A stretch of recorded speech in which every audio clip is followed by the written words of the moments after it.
शांताताई रागात त्यांच्या सुनेला पल्लवीला दाराकडे बोट दाखवत म्हणाल्या, चालती हो माझ्या घरातून. आता तुझी या घराला अजिबात गरज नाही. तुझ्या या घरात जागा नाही. पल्लवी घाबरून एका कोपऱ्यात उभी होती.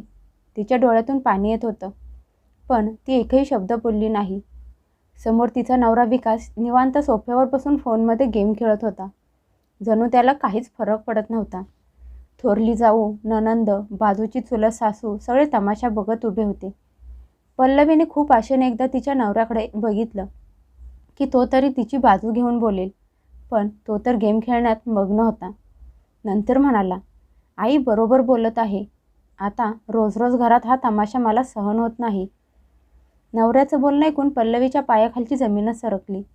ज्या माणसासाठी तिने तिचं घर, तिची आपली माणसं सोडली होती, प्रत्येक अत्याचार, टोमणे सहन केले होते, तोच आज तिला घरातून बाहेर काढत होता. तिची सासू फक्त एवढ्यावरच थांबली नाही, तर पल्लवीच्या खोलीत जाऊन तिचे कपडे आणि बॅग बाहेर अंगणात आणून फेकून दिली आणि म्हणाली, तुझ्या लग्नाला 2 वर्ष झाली. ना घरात पाळणा हल्ला, नाही पैसा आला, आणि त्यात तू सारखी आजारी पडलेली असतेस. माझ्या मुलाचे आयुष्याचे तू वाटोळे केले आहेस. पल्लवी थरथरत्या आवाजात म्हणाली, आई, मी कायम या घराला माझं मानलं आहे. इथल्या लोकांना आपलं मानलं. पण तिचं बोलणं पूर्ण होण्याअगोदरच तिची नणंद रागिनी हसून म्हणाली, वहिनी, बस कर तुझे हे नाटक. जर तू एवढीच चांगली असतीस तर दादाने तुला घरातून बाहेर का काढलं असतं? हे ऐकून सगळे हसायला लागले. त्यावेळी पल्लवीच्या लक्षात आलं की या घरात तिची कधीच जागा नव्हती. तिने तिचे सगळे कपडे बॅगेत भरले. हात थरथरत होते, डोळे लाल झाले होते, पण तिने स्वतःला सावरलं. जाता जाता तिने वळून एकदा तिच्या नवऱ्याकडे, विकासकडे बघितलं. तिला आशा होती की शेवटच्या क्षणी तरी तो तिला थांबवेल, पण विकास गेम खेळण्यात एवढा मग्न होता की त्याचे याच्याशी काही देणं घेणं नाही. तोच क्षण होता. पल्लवी मनातून पूर्णपणे तुटून गेली. दारातून बाहेर निघताच तिची सासू मोठ्या आवाजात म्हणाली, पल्लवी, आता या घरात परत पाऊल ठेवण्याची गरज नाही. पल्लवी काही उत्तर न देता निघून गेली. बाहेर पाऊस पडत होता. रस्त्यावर चालताना तिला कळत नव्हतं की कुठं जायचं, काय करायचं. तिच्या माहेरी अगोदरच गरिबी होती. तिचे वडील आजारी असायचे. तिला कोणावर ओझं व्हायचं नव्हतं. ती पूर्णपणे भिजली होती, तरी पण तिने पूर्ण रात्र बस स्टँडवर बसून घालवली. भिजलेली होती, रडत होती, पण कुणीही तिला विचारलं नाही की एकटी मुलगी एवढ्या रात्री अशी इथे रडत का बसली आहे. सकाळ झाल्यावर तिने तिच्या जुन्या कॉलेजच्या मैत्रिणीला नीताला फोन केला. नीता तिला तिच्या छोट्याशा भाड्याच्या घरात घेऊन गेली. पल्लवी काही दिवस खूप उदास, शांत शांत बसली होती. नाही बोलत असायची, नाही घरातून बाहेर पडत होती. पण तिची अवस्था बघून एक दिवस तिच्या मैत्रिणीने, नीताने तिचा हात हातात घेतला आणि म्हणाली, पल्लवी, ज्या लोकांनी तुला घरातून हाकलून दिले आहे, नाकारलं आहे, एक दिवस तेच लोक तुझ्या दाराच्या बाहेर उभे असतील. तिचं बोलणं ऐकून पल्लवी हसली. तिच्या मनात नीताचे बोलणे कुठेतरी बसले होते. त्या दिवशी तिने स्वतःला आरशात बघितलं. सुजलेले, लाल झालेले डोळे, विस्कटलेले केस. आज पहिल्यांदा ती स्वतःला म्हणाली, यापुढे कधी कुणाच्या समोर रडायचं नाही, हात जोडायचे नाहीत. नीता म्हणाली, पल्लवी, उद्या तू माझ्यासोबत माझ्या ऑफिसमध्ये यायचं आहेस. पल्लवी अगोदर तर यासाठी तयार नव्हती. तिला असं वाटलं की ती आता कुठल्या कामाची राहिली नाही. पण नीता दुसऱ्या दिवशी पल्लवीला जबरदस्ती घेऊन तिच्या ऑफिसमध्ये गेली. ऑफिस छोटंसं होतं. तिथे खूप महिला काम करत होत्या. त्या हाताने बनवलेले सामान ऑनलाईन विकत होत्या. पल्लवी एका कोपऱ्यात बसून सगळं बघत होती. तेवढ्यात एका ग्राहकाचा फोन आला. त्यावेळी नीता दुसऱ्या कामात अडकलेली होती, म्हणून तो फोन पल्लवीने उचलला आणि तिने एवढे छान पद्धतीने समजावून सांगितलं की समोरच्या महिलेने लगेच सामानाची ऑर्डर केली. नीता हैराण होऊन पल्लवीकडे बघायला लागली आणि म्हणाली, पल्लवी, तू हे सगळं एवढं छान कसं काय करतेस? नीताने विचारल्यावर पल्लवी पहिल्यांदा हसली आणि हळू आवाजात म्हणाली, लग्नाच्या अगोदर बाबांच्या दुकानात मी जात असायचे. तिथला हिशोब पण सांभाळत असायचे. त्या दिवशी नीताने पल्लवीला तिच्यासोबत काम करायला सांगितले. सुरुवातीला पगार कमी होता. त्यावेळी पल्लवीला असं वाटलं की ती पण स्वतःच्या हिमतीवर आणि पायावर उभी राहू शकते. इकडे शांताताईंच्या कुटुंबात पहिल्यासारखं काहीच राहिलं नव्हतं. ज्या सुनेला प्रत्येक वेळी टोमणे मारत होत्या, तिचा अपमान करत होत्या, पण ती सून घरातून गेल्यानंतर पूर्ण घर विस्कटून गेलं होतं. घरातली कामं तशीच पडलेली असायची. त्यांची मुलगी रागिनी ऊन डोक्यावर येईपर्यंत झोपलेली असायची आणि थोरली सून तिच्या खोलीत निवांत बसून असायची. विकास ऑफिसमधून आल्यावर शांत बसलेला असायचा. पल्लवी घरात होती तेव्हा तो घरात आल्या आल्या त्याच्या हातात चहाचा कप असायचा. कपडे धुवून इस्त्री करून तयार ठेवलेली असायची. प्रत्येक वस्तू जागेवर ठेवलेली मिळायची. पण पल्लवी गेल्यानंतर आता घरात रोजच भांडणं व्हायला लागली होती. पण घरातल्या कुणी हे मान्य करायची हिंमत केली नाही की त्यांना पल्लवीची कमी जाणवत आहे. एक दिवस विकास ऑफिसवरून घरी आला. त्याने बघितलं तर त्याची आई त्याच्या बहिणीवर कुठल्या तरी गोष्टींवरून ओरडत होती. तो डोकं पकडून त्याच्या खोलीत निघून गेला. खोलीत गेल्यावर त्याची नजर कपाटाच्या त्या मोकळ्या जागेवर पडली जिथे पल्लवी तिच्या साड्या ठेवत होती. अचानक त्याला ती रात्र आठवली, ज्या रात्री त्याची बायको पल्लवी पावसात भिजत घरातून बाहेर गेली होती. आज पहिल्यांदा त्याचं मन बेचैन झालं. पण पुढच्या क्षणी त्याने स्वतःला समजावलं की सगळी चूक पल्लवीची आहे. इकडे पल्लवी हळूहळू बदलायला लागली होती. तिने स्वतःला सांभाळलं होतं. छान तयार होऊन कामावर येत असायची. तिने स्वतःचं व्यक्तिमत्व बनवलं होतं. ती तिच्या कामात खूप मेहनत करत होती.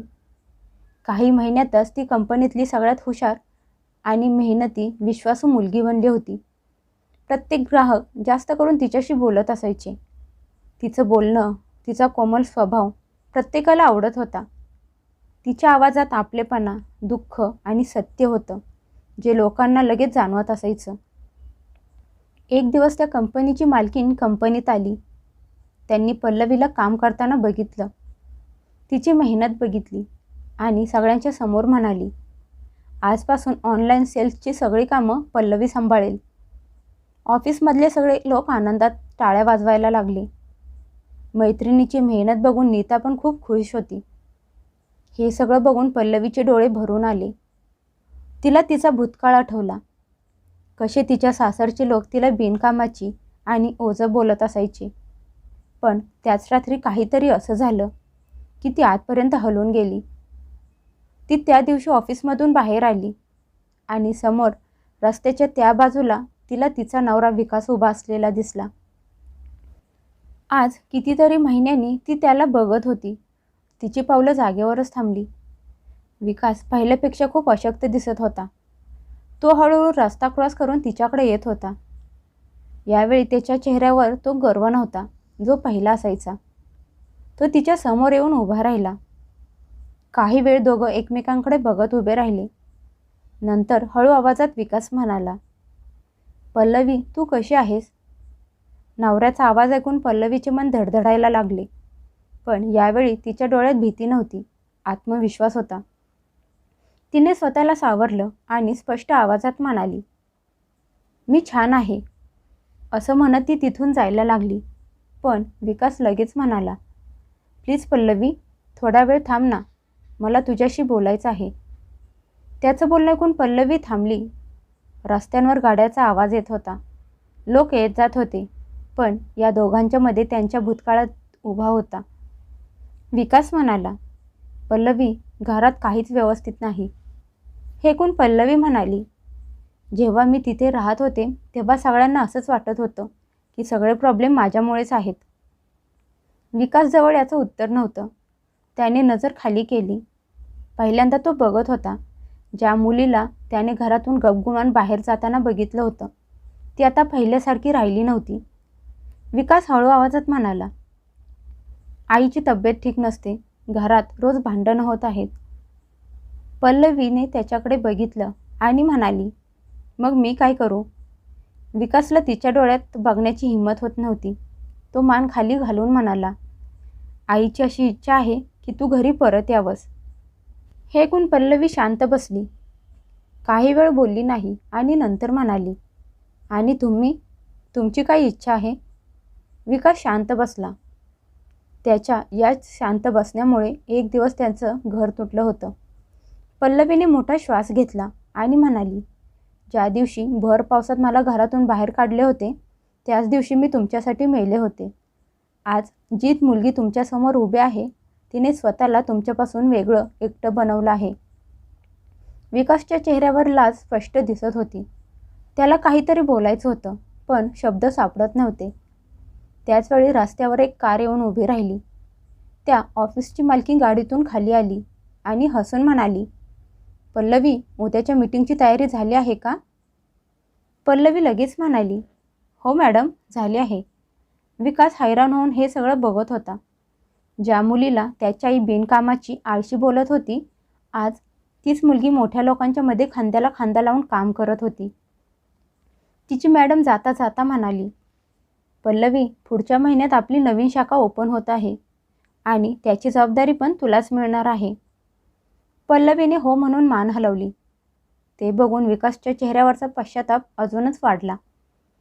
त्याला आठवायला लागलं की ही पल्लवी त्याला छोट्या छोट्या गोष्टींमध्ये मदत करत असायची, त्याची साथ द्यायची, त्याच्यासाठी रात्रभर जागत असायची, त्याच्यासाठी आईचे टोमणे सहन करत असायची, पण कधीच उलट उत्तर देत नव्हती.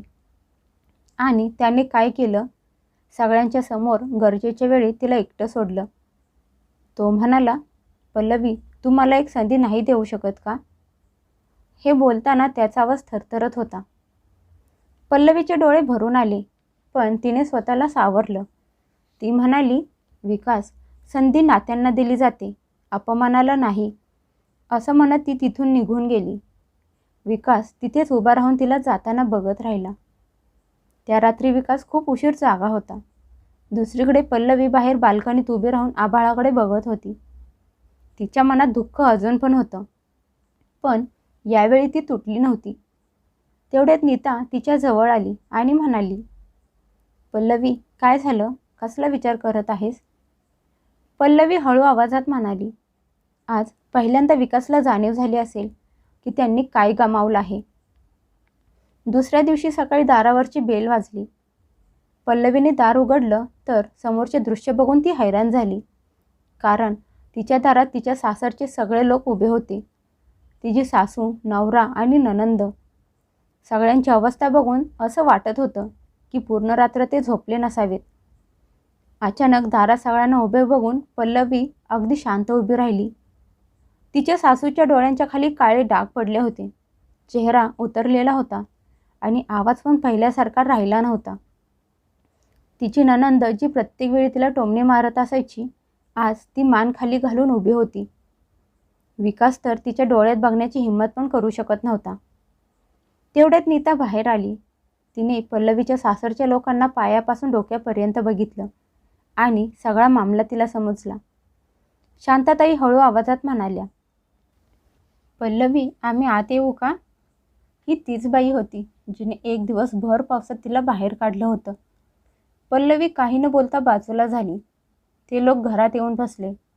घरात विचित्र शांतता पसरली होती. कुणामध्ये बोलण्याची हिंमत होत नव्हती. शांताताईंच्या डोळ्यातून पाणी यायला लागलं. त्या रडत म्हणाल्या, पल्लवी, आमच्याकडून खूप मोठी चूक झाली. हे ऐकून पल्लवीच्या मनातल्या जुन्या जखमा ताज्या झाल्या. तिला ती रात्र आठवली, ज्या रात्री ती पावसात भिजून स्टँडमध्ये एकटी बसून रडत होती आणि घरातल्या कुणीही एक फोन करून तिची विचारपूस पण केली नव्हती. तिची नणंद रागिनी अचानक उठली आणि तिच्या पायात बसून रडत म्हणाली, वहिनी, मला माफ कर. वहिनी, आपलं घर खरंच तुटलं आहे. पल्लवी मागे सरकली. तिला कळत नव्हतं, ही तीच लोक आहेत का वेगळीच कोणीतरी. विकास हळू आवाजात म्हणाला, मागच्या आठवड्यात आईला झटका येऊन गेला. ती दवाखान्यात ॲडमिट होती. त्यावेळी सगळ्यात जास्त आठवण तुझी आली. तिची सासू रडत म्हणाली, पल्लवी, तू गेल्यानंतर मला समजलं की घर कामाने नाही तर माणसाने बनते. पल्लवी शांतपणे सगळं ऐकत होती. तिच्या मनात दुःख पण होतं, राग पण होता आणि कुठे ना कुठे प्रेम पण होतं. ते तिने मनात कुठेतरी दाबून ठेवलं होतं. पण यावेळी ती पहिली पल्लवी नव्हती जी दोन प्रेमाचे गोड शब्द बोलल्यावर पागळून जाणार, सगळे विसरून जाणार होती.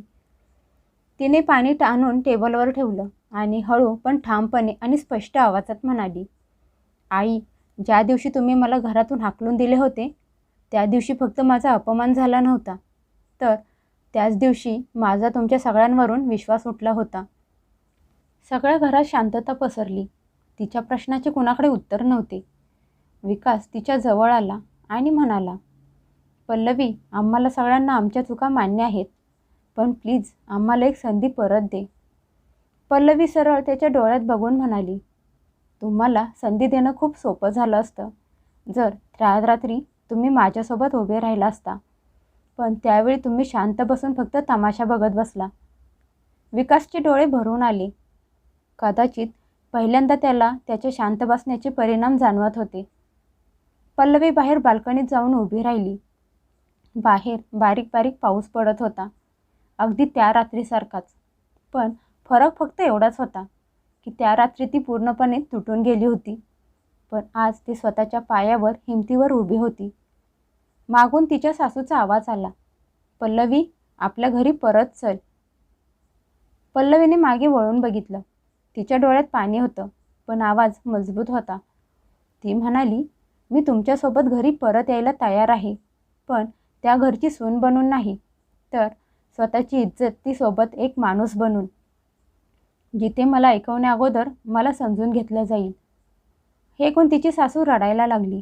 विकास मान खाली घालून म्हणाला, पल्लवी, यावेळी निर्णय तुझा असेल.